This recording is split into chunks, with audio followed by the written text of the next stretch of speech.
प्रधान संपादक दुर्गेन चौहान जी जुड़े हुए हैं। दुर्गेन जी, अगर देखा जाए लगातार ईडी का शिकंजा मनीष सिसोदिया की गिरफ्तारी के बाद से तमाम आरोप और प्रत्यारोप के बीच एक बार फिर से पूछताछ के बाद ईडी ने आप सांसद संजय सिंह को गिरफ्तार कर लिया है। नहीं, निश्चित तौर पर सोनी, अगर देखा जाए तो पहले सत्येंद्र जैन, उसके बाद फिर मनीष सिसोदिया, लंबी एक तरीके से प्रक्रिया, पूछताछ महीनों, उसके बाद मनीष सिसोदिया अंदर।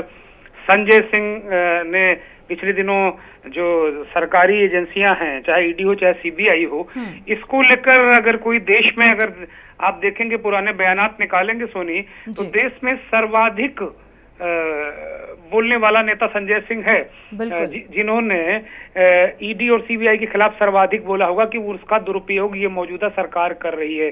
सदन से लेकर सड़क तक संजय सिंह ने एक तरीके से एजेंसियों के दुरुपयोग के मामले में मोर्चा खोल रखा था।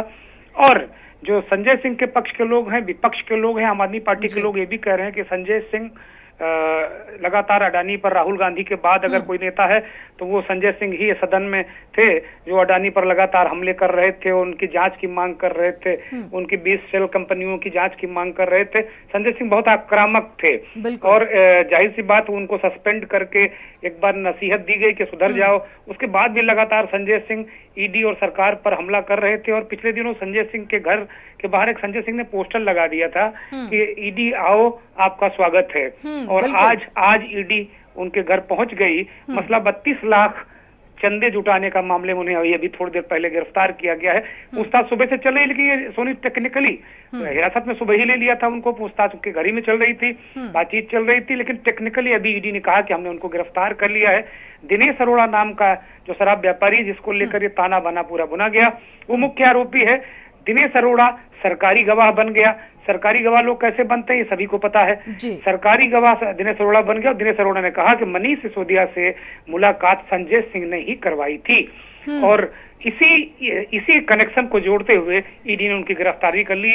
महज 32 लाख रुपए चंदे जुटाने के मामला है जो संजय पर जो सीधा आरोप बनता है। तो कुल मिलाकर सरकारी गवाह, लेकिन एक कॉन्फिडेंस जो यहाँ पर नजर आ रहा था, लगातार आम आदमी पार्टी की तरफ से कई बार प्रेस कॉन्फ्रेंस के जरिए दिल्ली के सीएम अरविंद केजरीवाल ने भी ईडी सीबीआई को लेकर और देखा जाए तो केंद्र सरकार पर निशाना साधते हुए नजर आए।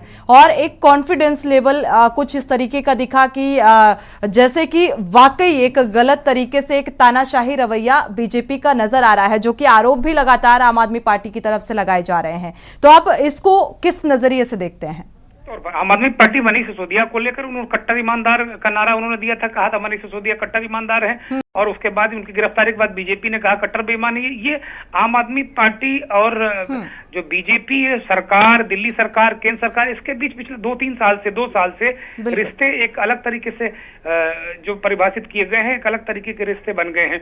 अभी खबर मिली कि संजय सिंह के आवास के बाहर हजारों जो आम आदमी पार्टी के कार्यकर्ता थे, उन्होंने धरना देना शुरू कर दिया है ईडी और सीबीआई के खिलाफ। और ये जो अभी भी उनकी ईडी ने गिरफ्तारी की उसके खिलाफ। अब ऐसा लग रहा है देश के जो जितने विपक्ष शासित राज्य हैं सोनी, पहले सीबीआई के दुरुपयोग का वो आरोप लगा रहे थे। आम आदमी पार्टी अपने आप में अभी स्टैंड पर वो कायम है कि भाई उनके सारे नेताओं को निर्दोष जेल में भेजा जा रहा है और मनीष सिसोदिया को जमानत ना मिले, इसके लिए भी तमाम तरीके से सुनवाई आगे पीछे की जाती है, टाली जाती है, पुलिस लेट लतीफ करती है, तथ्य नहीं देती है, ईडी और सीबीआई जो तथ्य नहीं देती है, इस तरह के आम मामले हैं। लेकिन जो क्लियर कट, ये तो सब जो मामले हैं ही है। संजय सिंह पर 32 लाख रुपए चंदा जुटाने मदद करने में गिरफ्तार कर लिया। लेकिन सीधे सीधे जो अभी कल ही, ज्यादा दिन नहीं हुए, अभी कल ही मुश्किल से 26-28 घंटे बीते होंगे, सुप्रीम कोर्ट में जस्टिस बोपन्ना और जस्टिस सिंह की बेंच ने एक जो 2 बिल्डर भाई थे, उनको जो रियल एस्टेट कारोबारी थे, उनको ईडी ने गिरफ्तार करके रखा था।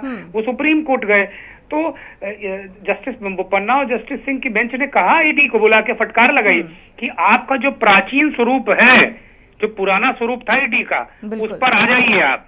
अब आप जो हैं, आप विद्वेष से, राजनीतिक विद्वेष भावना से आप काम कर रहे हैं। ईडी को कल ही कहा कि आप विद्वेष भावना से काम कर रहे हैं और दोनों बिल्डर भाइयों को छोड़ने के आदेश दिए और नए सिरे से कहा कि जब किसी की गिरफ्तारी करेंगे तो किन किन मामलों में गिरफ्तारी की तुरंत उसको एक रुका लिख कर देंगे। कल ही कहा आज संजय सिंह के यहाँ पहुंच गई। जो विपक्ष है, सत्ता विरोधी दल है, और जो सत्ता का विरोध करते हैं इस देश में पत्रकार, वो साफ साफ कह रहे हैं कि जो मसला कुल मिलाकर ये है कि जो अभी आरक्षण वाला जो मसला है, जो रिपोर्ट आई सर्वे बिहार से, वो बहुत एक तरीके से बीजेपी और उसके लिए बहुत सूटेबल नहीं है, बहुत दिक्कतें पैदा इसको लेकर भी संजय सिंह ने कहा कि ये बेहद जरूरी है गणना, क्योंकि सरकारी जो सरकार की योजनाएं हैं वो जन जन तक पहुंच सके। इसको लेकर भी उन्होंने काफी कुछ कहा। एक पॉलिटिकल पार्टी होने के नाते जाहिर सी बात जो जिसके विचारधारा होती कहता है, लेकिन जो आरोप है विपक्ष का और जो सत्ता जो सरकार के खिलाफ बोलते हैं पत्रकार, सरकार के खिलाफ लिखते हैं, कल पत्रकारों पे गिरफ्तारियां और मुकदमे लिखे गए और उनसे पूछताछ की गई न्यूज क्लिक के मामले में। जाहिर सी बात है अगर सोनी चौहान या दुर्गेन्द्र चौहान किसी चैनल में काम करते हैं तो उनको तो उसके बदले तनख्वाह मिलती है। अब चैनल में पैसा कहाँ से आ रहा है उनको तो पता नहीं है, तो इसकी वजह पत्रकारों की गिरफ्तारी क्यों, इसको लेकर सवाल उठाया गया। विपक्ष और जो मीडिया, जो पत्रकार हैं, उनका सीधे सीधे आरोप है कि मुंह पर ताला लगाने के लिए कि मेरे खिलाफ बोलो मत, नहीं तो हम तुम्हें गिरफ्तार करेंगे। जैसा कि पुणे वाला का बयान निकलकर सामने आया, उन्होंने साफ तौर पर कह दिया कि ये प्रतिशोध की भावना नहीं है जिस तरीके से ईडी छापेमारी कर रही है, बल्कि अगर ऐसा होता तो कांग्रेस इस बात का समर्थन नहीं करती। और साथ ही क्या अब आने वाले समय में आम आदमी पार्टी की मुश्किलें और ज्यादा बढ़ सकती हैं? बात है उनके 3 बड़े नेता, केजरीवाल को छोड़कर 3 बड़े नेता जो पार्टी को एक तरीके से गति दे रहे थे, चाहे मनीष सिसोदिया हो, चाहे संजय सिंह हो, चाहे सत्येंद्र जैन हो, 3 बड़े नेता जेल में हैं। लेकिन सोनी, इन गिरफ्तारियों से एक अलग तरीके का संकेत और संदेश भी पूरे देश में जाएगा, ये इसको कोई कह नहीं सकता। जो ठीक है, हो सकता है कि अगर बहुत कुछ संभव कि सरकारी पक्ष या सरकार ये कई दलील हो सकती कि भाई संजय सिंह ने ऐसा किया वैसा किया, बहुत सारी बातें हो सकती हैं, लेकिन इसके उलट जो विपक्ष है वो कहता है कि जो लोग जिनके खिलाफ भयानक गंभीर अपराध हैं भ्रष्टाचार के, वो जब आपकी पार्टी में चले जाते हैं तो दूध के धुले हो जाते हैं। अब देखिए महाराष्ट्र के उप मुख्यमंत्री, उनको आपने पार्टी में ले लिया, मुख्यमंत्री बना दिया, उनको आपने गठबंधन में जोड़ लिया एनसीपी के नेता। तो अजीत दादा पवार, उनको आपने लिया, 3 दिन पहले प्रधानमंत्री कहते हैं कि वो 27,000 करोड़ 17,000 करोड़ के घोटाले का आरोपी है, 3 दिन बाद वो शपथ ले लेते हैं। तो ये जो बहुत सारी चीजें हैं ये पब्लिक के बीच चर्चा बन रही है।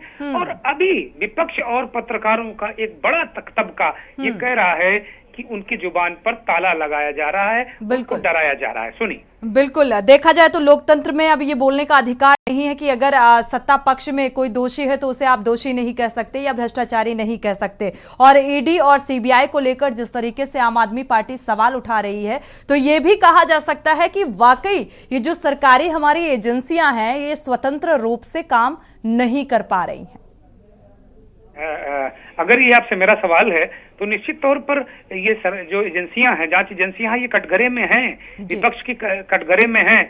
और अभी तो लगभग 10-11 राज्यों ने तो सोनी सीबीआई के लिए लिख कर दे दिया कि मेरे राज्य में सीबीआई नहीं आ सकती, क्योंकि एक दिल्ली पुलिस एक्ट के तहत सीबीआई का गठन हुआ था और उस एक्ट में है कि अगर कोई राज्य नहीं चाहता है तो सीबीआई उसके यहाँ नहीं जांच कर सकती। तो अब विपक्ष कह रहा है कि उसके जो केंद्र सरकार है उसके पास अब अपनी सत्ता को आगे बचाने और सत्ता को चलाने के लिए ईडी ही एक ऐसा हथियार है जिसके माध्यम से वो नेताओं को डरा रहे हैं, पत्रकारों को डरा रहे हैं, उन सारे लोगों को डरा रहे हैं जो आवाज उठाते हैं सरकार के आर्थिक घोटालों की, सरकार के अंदर चलने वाली चीजों की, चाहे अडानी को लेकर हो, चाहे अन्य लोगों को लेकर हो, जो भी भ्रष्टाचार के सवाल उठाते हैं उनके खिलाफ कार्रवाई हो जाती है। अभी हाल में सीएजी ने भी बहुत सारे सवाल सरकार के कामकाज को लेकर और उसके जो अर्थतंत्र है उसको लेकर उठाए हैं। इसको लेकर भी बहुत सारी चीजें लगातार विपक्ष बहुत सारी चीजों को एक्सपोज करने का दावा